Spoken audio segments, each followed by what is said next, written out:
tous, j'espère que vous allez bien, je suis très contente de vous retrouver.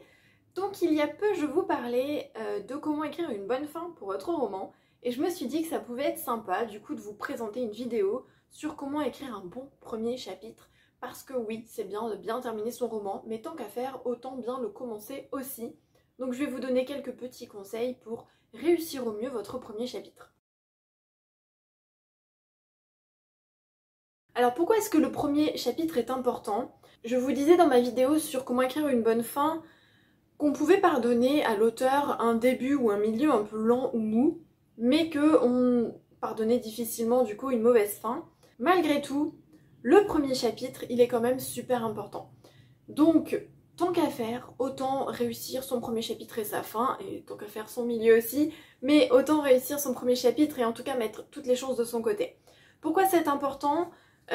Déjà parce que c'est bien de bien commencer son livre, évidemment, mais pour deux raisons, parce que soit le lecteur a déjà commencé votre livre, il l'a acheté, il est en train de le lire. Il y a des lecteurs qui abandonnent dès le début de l'histoire s'ils n'accrochent pas, ça arrive.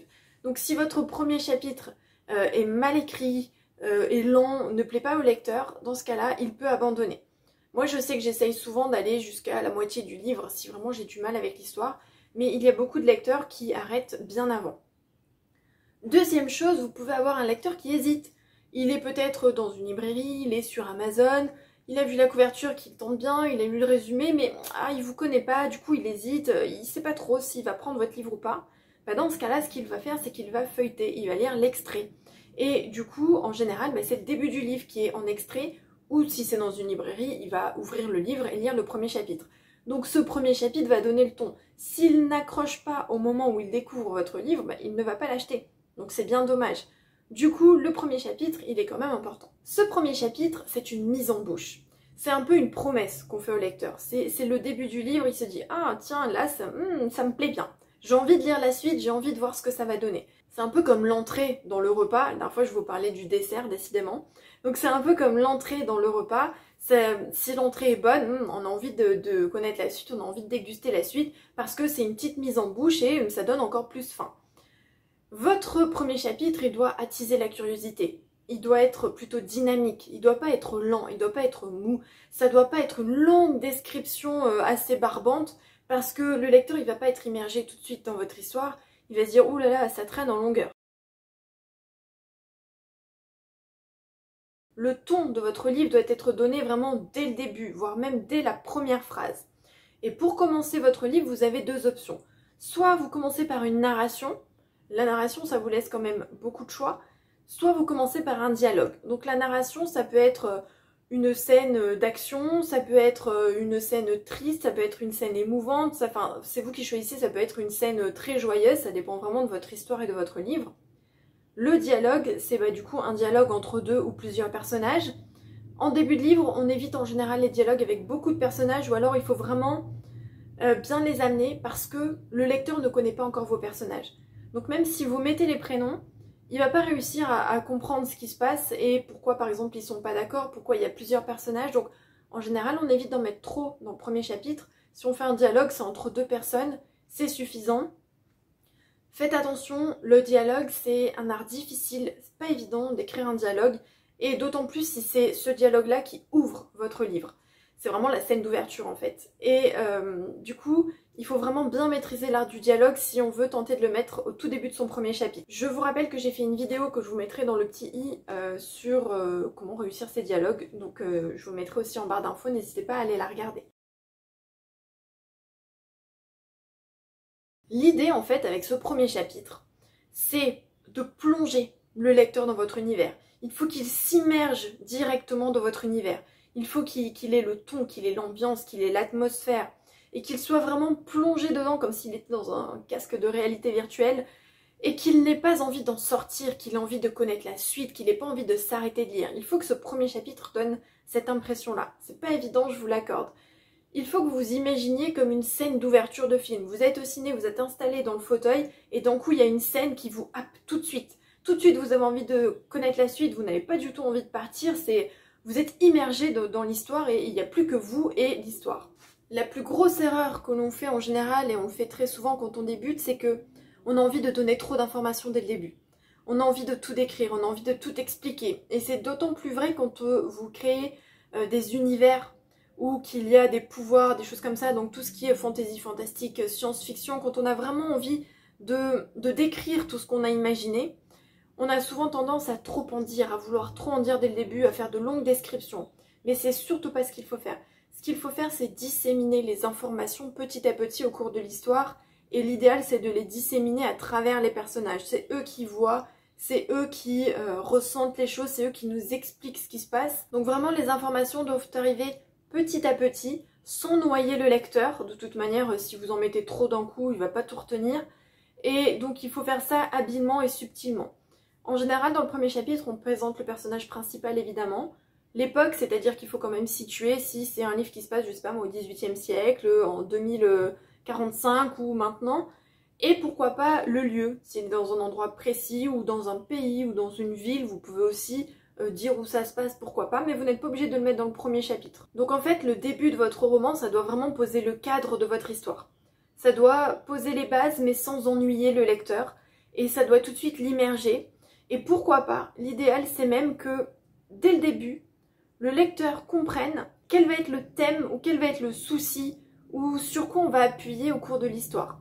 Par exemple, dans mon deuxième roman, je commence par un dialogue entre mon héroïne et sa cousine, et elles discutent de tout et de rien, et à un moment donné, elles discutent de la relation qu'a mon héroïne avec sa mère. C'est une relation très difficile, et c'est vraiment le point important de mon roman, c'est cette relation mère-fille.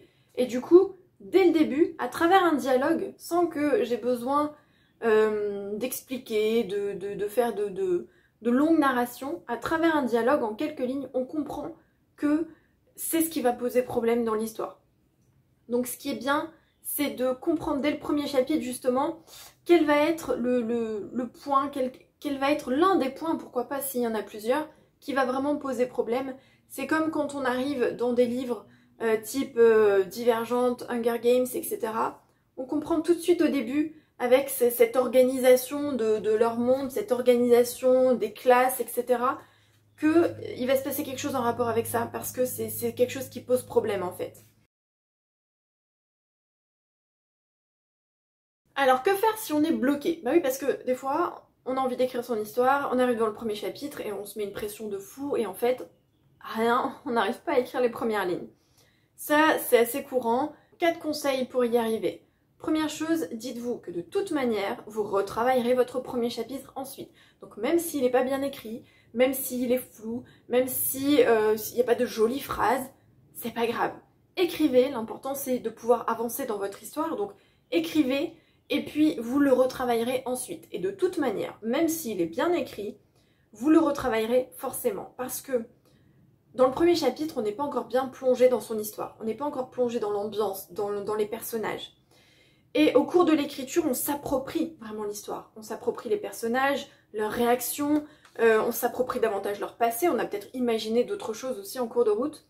Et donc le premier chapitre, souvent, le premier voire les premiers, c'est souvent moins en accord avec ce que vous écrivez ensuite.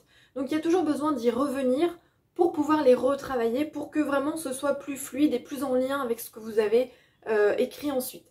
Donc dites-vous que le premier chapitre sera toujours à retravailler et dans tous les cas ce que vous écrivez c'est votre premier jet, c'est pas ce que vous allez publier. Donc on se met pas la pression, vous retravaillerez votre premier jet ensuite. Donc ce n'est pas grave, l'important c'est de pouvoir écrire quelques lignes pour avancer. Si malgré tout vous êtes vraiment bloqué de chez bloqué, deuxième conseil, vous le sautez tout simplement. Vous sautez le premier chapitre ou vous sautez la première phrase ou le premier paragraphe parce que des fois c'est juste un tout petit bout qui pose problème et vous y reviendrez après. Des fois vous pouvez y revenir une fois que vous avez écrit le deuxième ou troisième chapitre et peut-être que vous y reviendrez quand vous aurez terminé votre livre. Qu'importe, dans tous les cas, vous aurez le temps d'y revenir. Si vraiment vous êtes bloqué, il ne faut pas rester là-dessus. Vous n'allez pas rester sur un blocage et pas écrire votre roman. Donc il vaut mieux le sauter et écrire la suite plutôt que de ne rien écrire du tout. Troisième conseil, demandez-vous ce que vous avez envie de partager avec le lecteur là dès le début.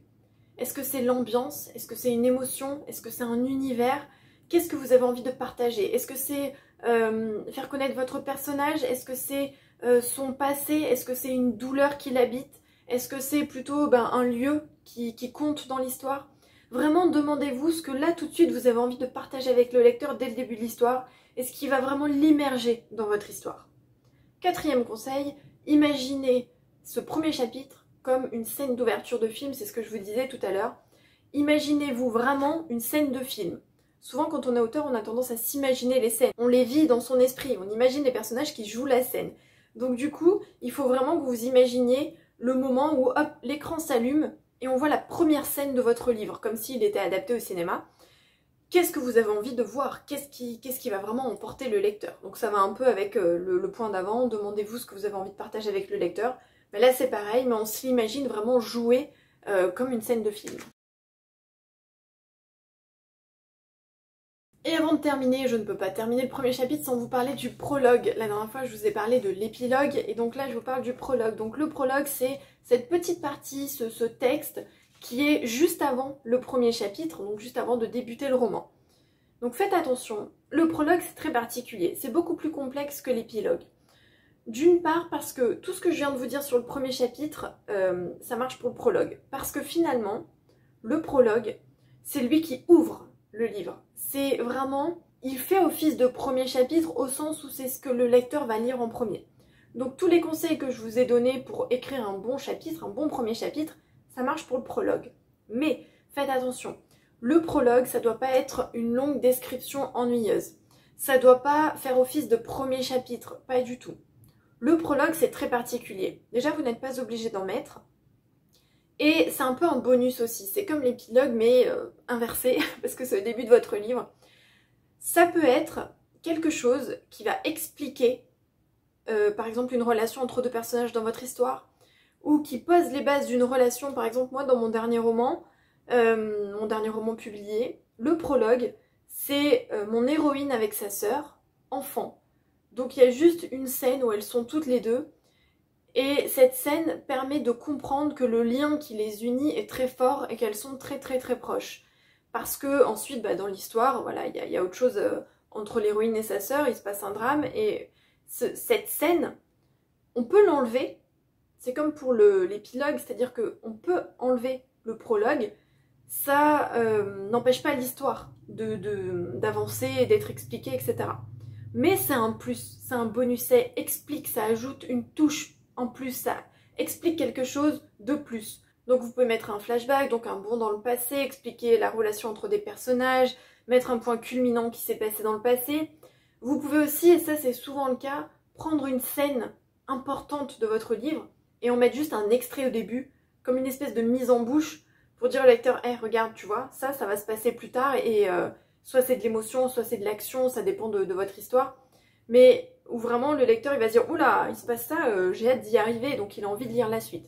Donc ça arrive aussi de prendre un bout et de le mettre au début, en espèce de mise en bouche pour donner envie au lecteur de continuer. Voilà ce que je voulais vous dire pour le prologue. J'espère que cette vidéo vous sera utile, qu'elle vous aidera à écrire un bon premier chapitre. Si vous n'avez pas vu du coup la vidéo sur comment écrire une bonne fin, je vous la mettrai en barre d'infos. Donc tous les liens de toute manière sont en barre d'infos comme d'habitude.